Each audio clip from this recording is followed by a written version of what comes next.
Ce matin, j'étais avec ma copine qui m'appelle, qui me dit, tu sais, j'ai fait le clown hier soir à l'hôpital.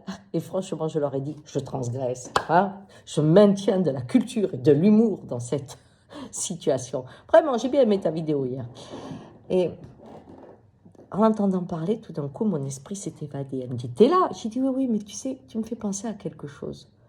Ce qui se passe aujourd'hui dans la gestion du Covid, c'est ce qui s'est passé pour vous à l'hôpital. Elle me dit, comment ça? Je lui dis, tu vois, dans les années 70, Giscard, avec la folie de tous les présidents de ce monde libéral où la consommation devait sauver le monde, eh bien, il fallait rentabiliser même le service public. Ce n'était plus un service, il fallait que ça devienne rentable. Et qu'est-ce qu'on a fait?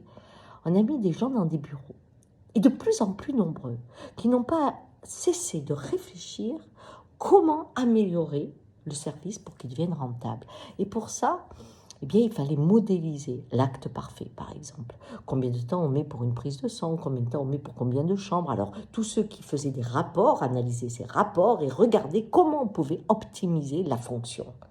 Et on a fait ça pour tous les services, mais après même pour le lieu, même pour les besoins. C'est comme ça que tu m'as dit des fois qu'il te manquait de l'alcool ou du papier cul parce que le stock n'arrivait pas. Non, mais si tu veux, on est arrivé à un point où il y avait plus de gens dans les bureaux, pratiquement, que de personnes qui travaillaient vraiment auprès du malade. Mais surtout, qu'est-ce qu'on a éradiqué? La même chose que pour le Covid.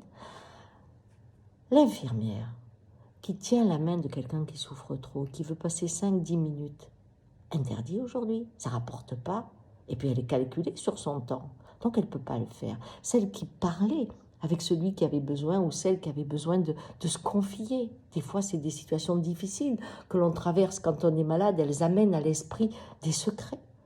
Terminé. Celle qui fait le ménage de la même façon, qui souvent écoutait des choses, faisait rire, racontait, terminé. Tout ce qui est de l'ordre du lien a été supprimé. Et ces 20% de temps gagné sont remplacés par remplir du papier. Pourquoi? Parce que ce papier sert à modéliser un geste, comme si vous étiez un ordinateur.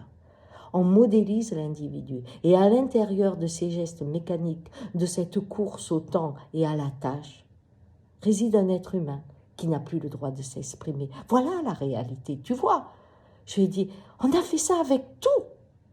Et aujourd'hui, on est envahi d'un monde de papier qui crée des choses folles. Alors elle me dit, bon, ben écoute, moi j'étais en train de rigoler, là maintenant, tu vois, tu m'as tout sapé. Je lui dis, non, non, non, c'est que moi aussi je m'éveille, tu vois. Je m'éveille à ce que l'on fait sans m'en rendre compte. Et cette modélisation à tout prix, du geste excellent, du temps le plus rapide, c'est vraiment ça, le virus d'aujourd'hui. Elle dit, bon, bonne journée quand même. À vous aussi, malgré tout, bonne journée.